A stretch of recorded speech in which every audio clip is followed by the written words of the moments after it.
Hi, this is Miss Nancy from the Crown Point Community Library. Today I'll be bringing the library into your home with peeking through the pages.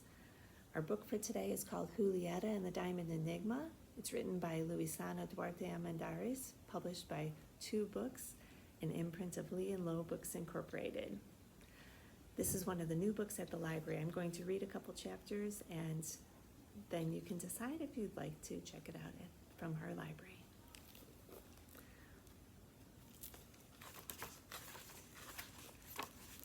Chapter 1. There are only 2 purple pins on the board on the world map. They tease me all the way from across Mom and Dad's study. The multicolored pins mark the countries each of the members of my family have visited.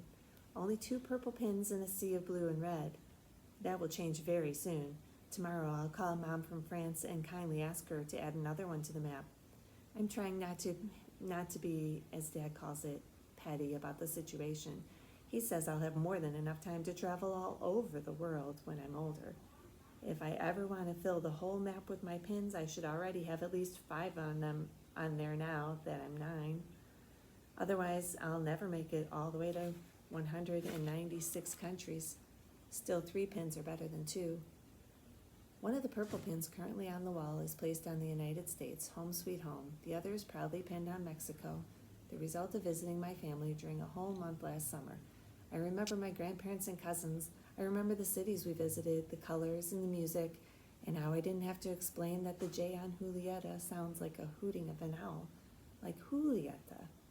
But what I remember the most is eating lattes with cheese, butter, and chili every night for the first week and a half. I shouldn't have overdone it. I got sick afterward.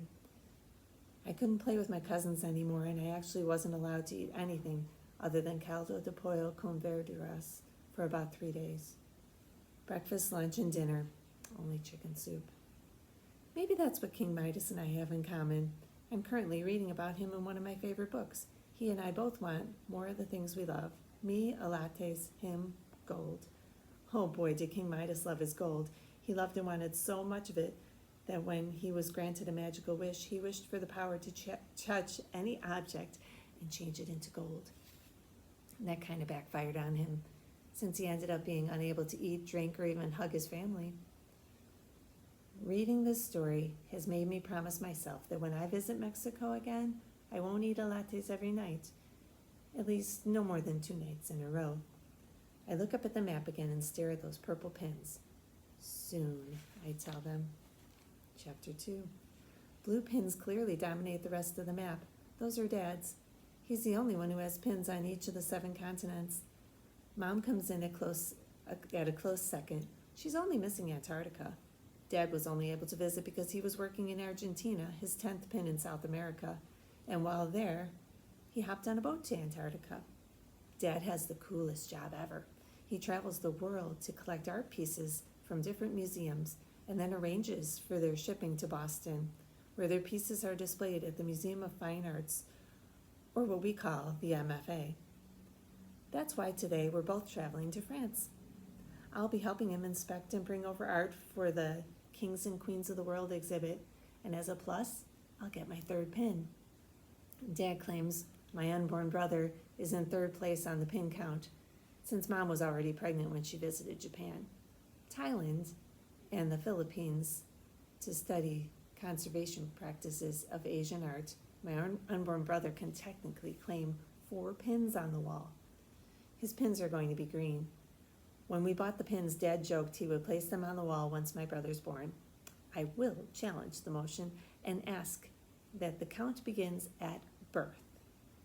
Eager to get my pin on the wall, I close the book on my lap, rub my eyes, and jump out of the armchair I've been reading in for the past hour. I'm not supposed to be awake yet. Mom especially doesn't like it when I get in trouble before the sun comes up. But I couldn't go back to sleep after the nightmare I had in which I missed my flight to France. It woke me up, and I've been reading ever since. I glanced at the clock on Dad's desk. It's almost 6 o'clock a.m. Well, it's 5:35 a.m., to be exact. That makes it 5 minutes closer to 6 than to 5. Seems like a good time to go and wake my parents. Okay, so that was Julieta and the Diamond Enigma.